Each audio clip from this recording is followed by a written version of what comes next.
Il y a des jours où le ballon décide de raconter une toute autre histoire, où le favori perd sa couronne et où l'outsider finit champion.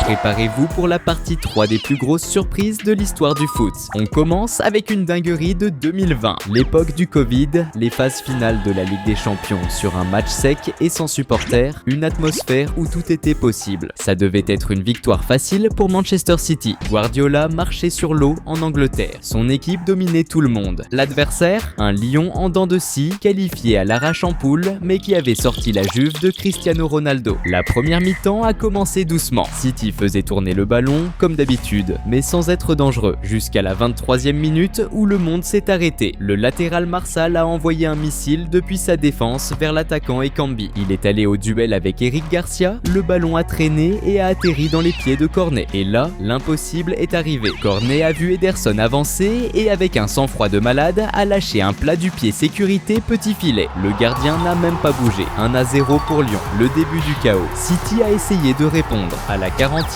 Jésus a trouvé Sterling sur l'aile droite. Il a enrhumé Cornet comme il voulait et a centré en retrait. Rodri est arrivé pour frapper sans contrôle, mais c'était trop mou. Le gardien Lopes a capté le ballon tranquille, mi-temps, et Guardiola se grattait la tête. Rien ne fonctionnait. Au retour des vestiaires, la tension est montée. À la 59e minute, De Bruyne a tenté de gérer ça sur coup de pied arrêté. Il a tiré un coup franc vicieux, mais Lopes s'est envolé et a sorti la parade. L'égalisation n'était qu'une question de temps, et elle est venue avec la signature du crack. À la 68e, Sterling a reçu à gauche, a laissé le défenseur Denayer au sol et a centré en retrait. Kevin De Bruyne a repris direct tout en finesse. Petit filet droit, c'est dedans. Un partout. City revenait dans le game et ils auraient pu passer devant sur l'action suivante. Jésus a percé dans la surface en puissance et a allumé, mais Lopes a encore sauvé les meubles. Miracle sur miracle. Jusqu'à la 78e, le coup de massue. Le défenseur Laporte a raté une passe facile au milieu. Le milieu Aouar n'a pas pardonné, il a vu Dembélé tout seul et lui a mis un caviar dans le tempo. Et Kambi, qui était hors jeu, s'est arrêté. Dembélé a continué, il a avancé librement et petit toucher glacial face à Ederson. 2-1 pour Lyon, c'était le feu chez les Français. Mais la qualif de Lyon a failli leur glisser entre les doigts. À la 85e, l'occasion en or de City est tombée sur les bons pieds. Jésus a mis la misère à la défense et a centré à ras de terre. Sterling tout seul, sans gardien, le but grand ouvert. Il l'a envoyé sur la lune. Un raté monumental, une dinguerie. Et la punition a été instantanée. Sur le 6 mètres, long ballon, le milieu Reine Adélaïde a gagné son duel et a décalé Aouar qui a frappé croisé. Ederson a repoussé et Dembélé a surgi de nouveau pour tuer le match, pour les enterrer, pour écrire l'histoire. 3-1, fin du match. Une surprise monumentale. Manchester City, les milliards, le coach de génie, la possession, tout le monde au tapis. Et Lyon, humble et précis, a signé l'une des soirées les plus mémorables de la Ligue des Champions.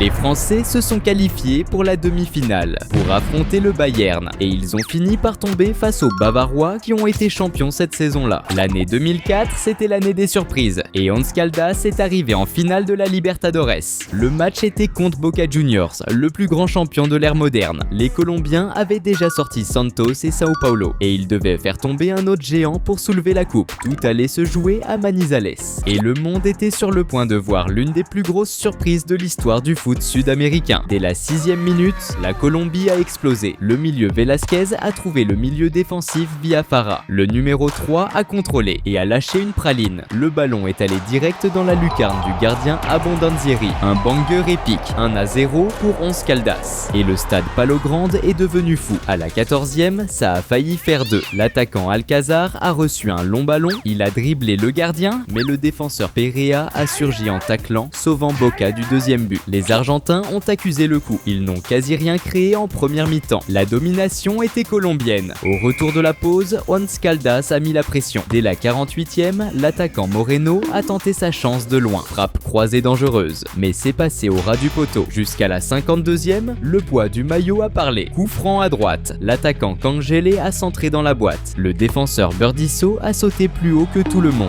et a placé une tête solide au fond des filets. Égalité parfaite. Un partout. Boca respirait. mais Once Caldas n'a pas tremblé. À la 69e, l'attaquant Diaz a frappé dans le coin. Le gardien Abondanzieri s'est détendu et a sorti une parade de classe mondiale. Juste après, le milieu Valentierra a frappé avec de l'effet et le gardien a encore sauvé les siens. Mais le gardien Henao a aussi fait le show. Tevez à la rage a passé Biafara, est entré dans la surface et même déséquilibré a frappé pointu. Et le gardien colombien a sorti l'arrêt. Le destin a poussé le match au tir au but. Et là, c'était le chaos total. Une séance de tir au but catastrophique. Valentierra a ouvert le bal. Il a tiré au milieu. Abondanzieri, à genoux, a arrêté le tir. Schiavi a tenté de la mettre en lucarne. Il a envoyé ça au-dessus. Soto a été précis. Frappe ferme dans le petit filet. 1-0 pour Once Caldas. Cassini a essayé de copier Valentierra et Henao l'a sorti. Ortegon a eu la chance de faire le break, mais il a tiré au milieu. Burdisso, le buteur du match, a lâché un missile sur la barre transversale. Agudelo a tiré comme dans le manuel, dans le coin. 2-0 pour Once Caldas. Il en manquait un. La responsabilité est tombée sur Cangelé et Henao, ce mur, s'est envolé pour la sortir.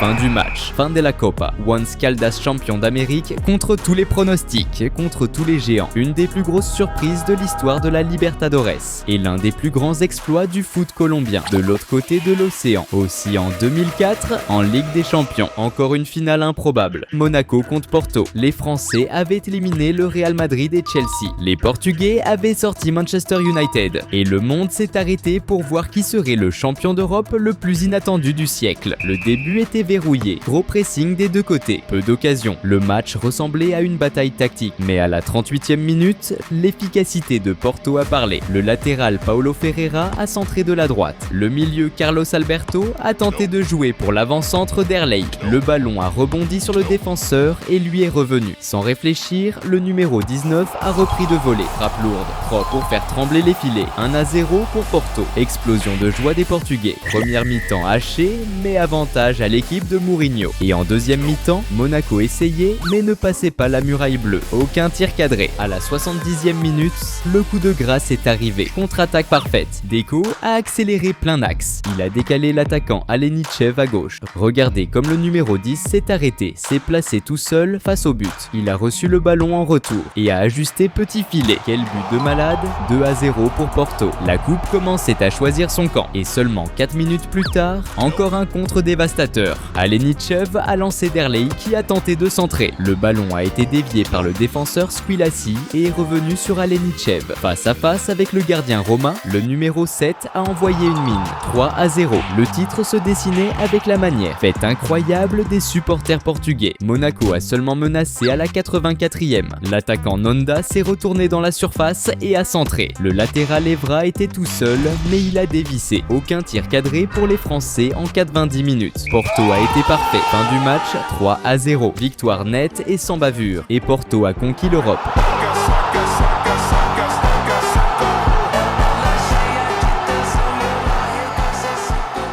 Finale de l'Euro 2004, une bonne partie de ces joueurs allaient d'être de l'autre côté de l'histoire et goûter à leur propre médecine. Portugal contre Grèce. Chez les Portugais, dans l'équipe de Figo, Cristiano Ronaldo, Deco et Ricardo Carvalho. C'était l'occasion pour une génération d'écrire l'histoire devant son peuple. Mais ils allaient affronter la sélection la plus improbable du tournoi. La Grèce avait déjà choqué le monde en quart en éliminant la France. Et maintenant, elle voulait climatiser Lisbonne. Le Portugal a mieux commencé. Il faisait tourner le ballon. Ils avaient la possession. Et dès la 13e minute, le latéral Miguel a lâché une frappe croisée de l'entrée de la surface. Le gardien Nicopolidis s'est détendu et l'a sorti. C'était l'avertissement, le Portugal allait pousser. Mais la première mi-temps est restée vierge. Pas de but, gros marquage, peu d'espace. Et de la tension sur chaque action. La deuxième mi-temps a commencé. Le stade de la Louse était en feu. Mais à la 56e minute, silence total. Cornet pour la Grèce. Le milieu Basinas au ballon, centre millimétré. L'avant-centre Charisteas a sauté plus haut que le milieu Costinha. Le gardien Ricardo s'est troué sur sa sortie. Tête imparable.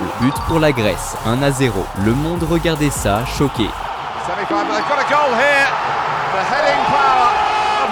Encore une fois, les Grecs prenaient l'avantage. Le Portugal a tenté de répondre vite. À la 58e, Cristiano Ronaldo a lâché une mine de l'extérieur de la surface. Mais Nicopolidis a encore répondu présent. À la 74e, lancement magistral du milieu Rui Costa. Cristiano a contrôlé face à face avec le gardien. La balle de l'égalisation, mais il l'a mise au-dessus. Le crack sentait le poids de la responsabilité. La pression montait. À la 89e, l'attaquant Nuno Gomes a trouvé Figo dans la surface. Le numéro 7 a pivoté au milieu de 3 défenseurs. Il a frappé croisé. Le ballon a frôlé le poteau, mais il n'y avait rien à faire. La Grèce a résisté. Ils ont défendu avec l'âme et ils ont éteint tout un pays. Fin du match. La Grèce championne de l'Euro. Incroyable. Le plus gros braquage de l'histoire du foot de sélection. Et si t'as regardé jusqu'ici, lâche un like sur la vidéo et abonne-toi aussi à la chaîne pour voir l'autre partie de cette série qu'on prépare. Moi c'est Christian Castro et on se capte dans la prochaine vidéo.